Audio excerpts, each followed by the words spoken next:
Welcome, my friends, back to the Shadowlands once more. The sea has always held mystery and danger. To sail the vast oceans is truly a terrifying experience.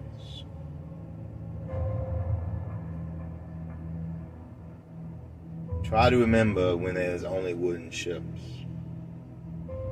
No radios or CBs to call for aid. It was you, your crew, and your ship against all manners of monsters and bad weather. Today we take a step backwards to those wooden vessels, as I have two stories for you. One is fiction. I do hope you enjoy it. The other one is a true tale about the ship I lived on for 4 years.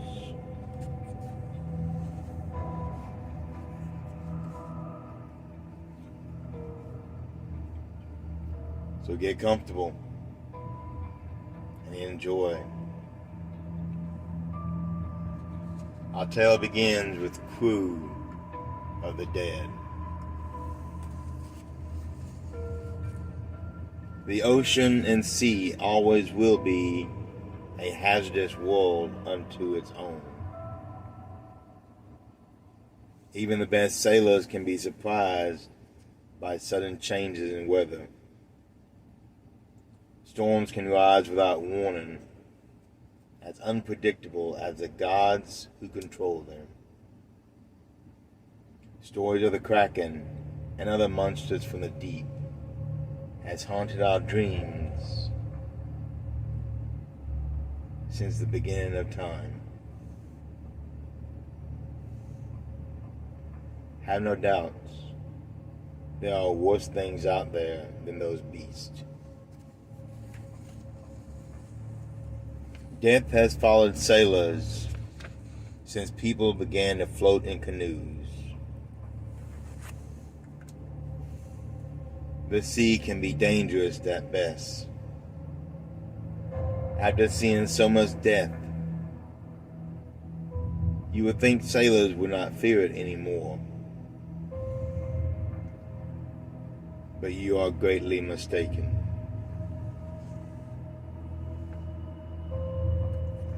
No sailor wants to go to Davy Jones' locker.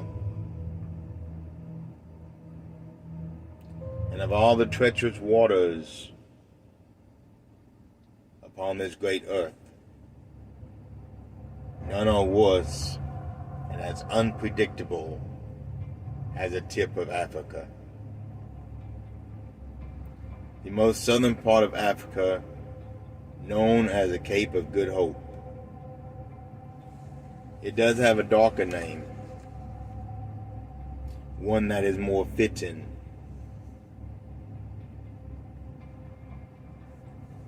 The Cape of Storms. Storms can arise suddenly, with little or no warning. Many ships have crashed on the cliffs. Many sailors have met old Davy Jones himself in this wretched place. So our tale begins. Enjoy and be glad you are not on the seas. The waters were choppy as we neared that cursed tip. We were short on time, as the spices we carried were in great demand. Our price was high, but few would sail the tip of Africa. These waters are cursed and haunted by those less fortunate than us. The captain was aware of the troubled waters and had sailed them countless times. The crew also had sailed many storms.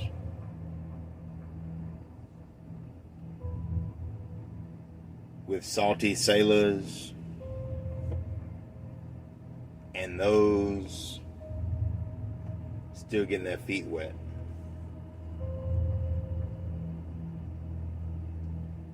Nearing the Cape of Storms, we secured all the gear and prepared for the worst. Winds started to get violent, making the choppy waters worse. The ship started to rock from the gust.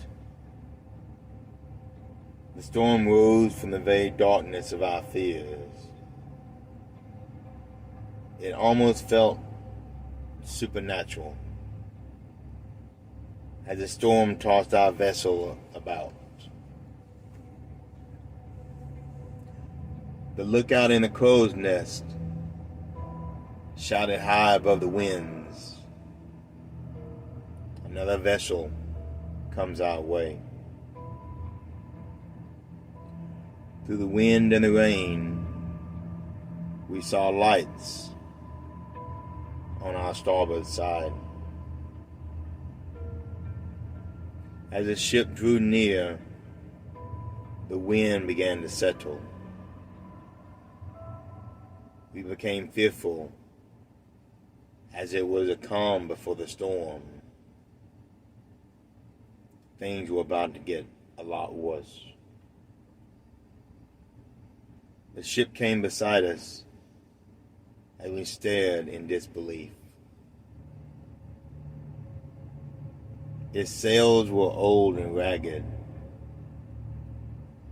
Time had turned them green. The ship was older than ours, a boat from another time and age.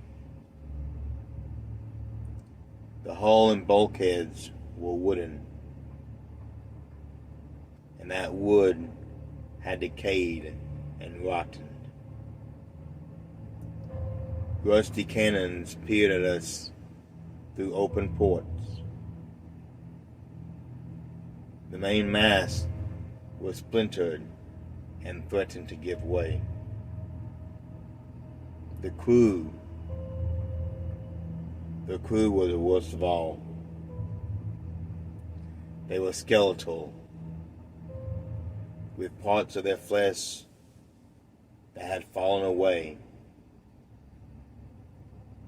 leaving bones instead.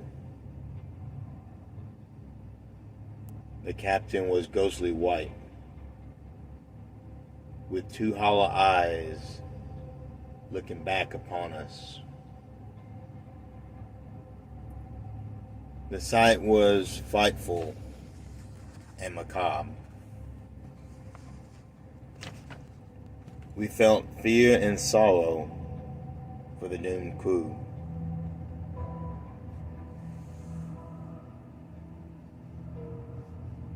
A skeletal crew upon a dead ship, drifting through a storm. We all heard the tales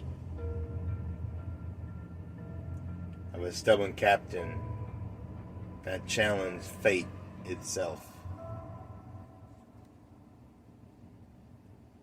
promising to each shore, and yet never will.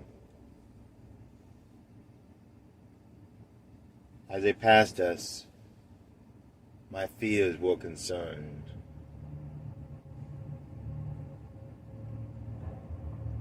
I saw a name on the fantail, a name that will haunt my dreams forever.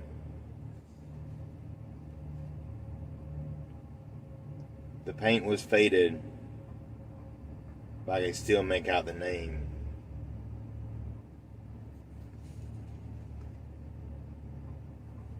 It was 2 words. Flying Dutchman.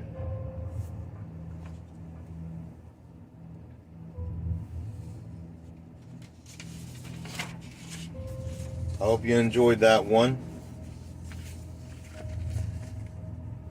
Here's a tale of my ship. Curse of the U.S.S. Ingersoll, DD 990.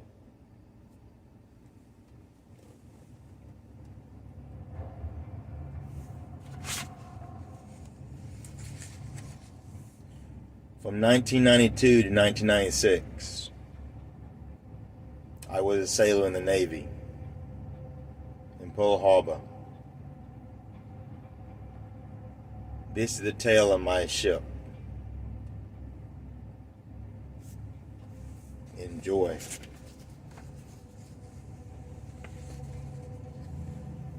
After taps, ships are generally creepy. The only light you see are the emergency lights guiding you down the P-ways. The entire ship has a red glow about it. Even the bridge glows red,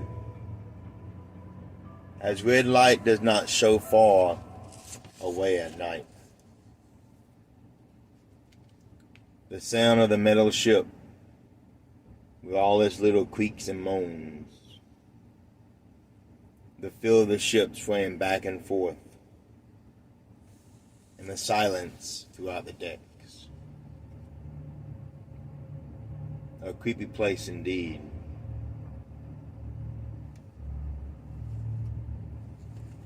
Many of us sailors call these tin cans our home, and we were all better for it. But our military is very superstitious as well.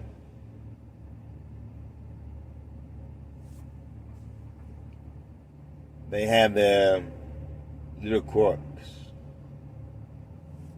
Always wearing black socks, carrying rabbit foot.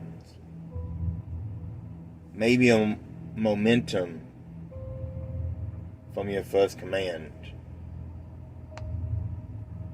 In fact, the Navy will not let you leave the port of Kona or Hilo if you have a volcano rock on board. It may cause the ship to sink, run aground, or come upon misfortune on the trip. My ship was a U.S.S. Ingersoll, DD 990. It was a Spoons-class destroyer.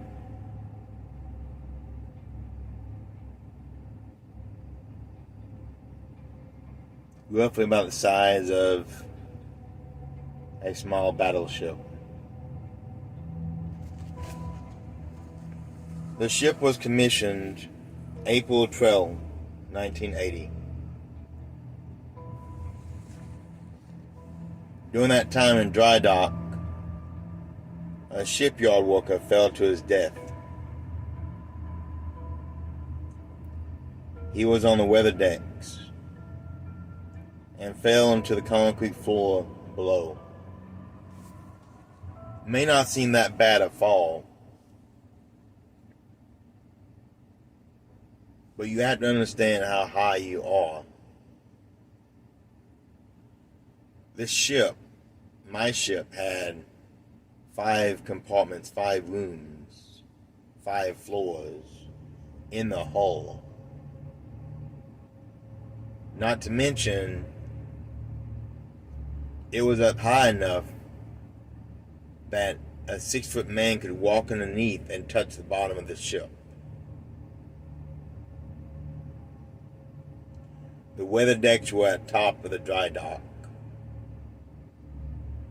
So you're thinking that's at least 8 stories falling on solid concrete. A bit of bad luck. Or was it something else?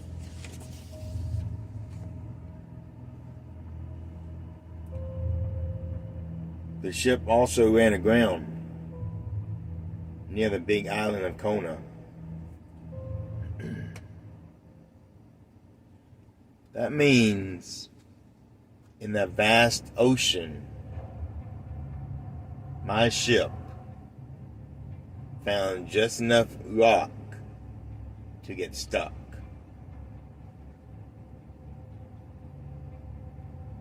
Which could easily have damaged a steel hull.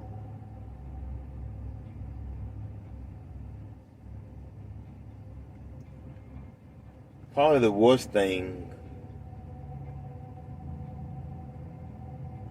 was when we collided with an oil tanker in the Persian Gulf.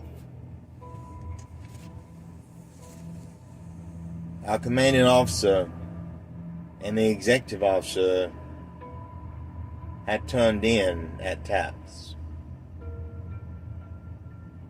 The officer in charge of maintaining the ship's course through the night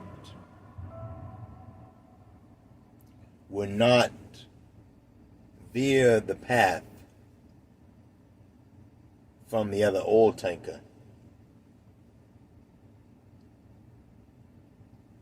It was only the last minute when they could see the lights on the forecastle that they immediately turned toward port as the other ship turned toward port. Its anchor caught my ship and dragged a gash from the tip to the middle of the ship.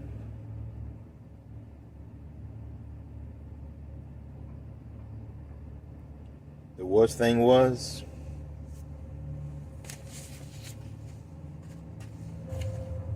this happened in the Straits of Malacca.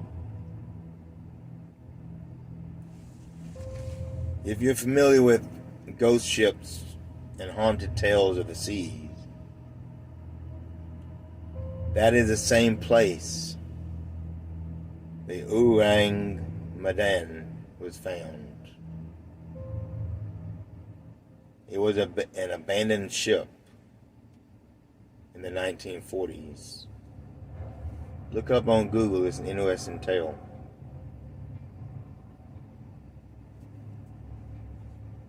Needless to say, our ship was considered cursed.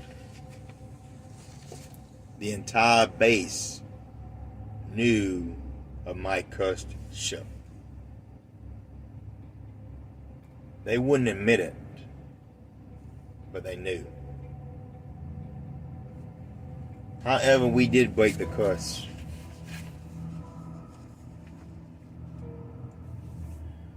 We broke the curse by going on a Westpac, a tour of Hong Kong and different countries.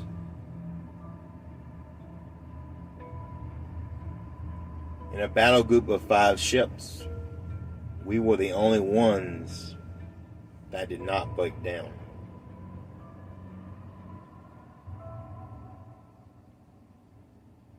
So for any of you out there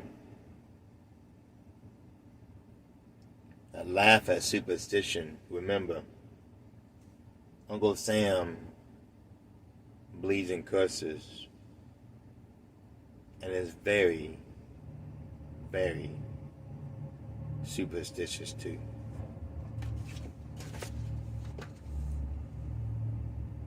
That concludes my tales of the ocean and ships upon it.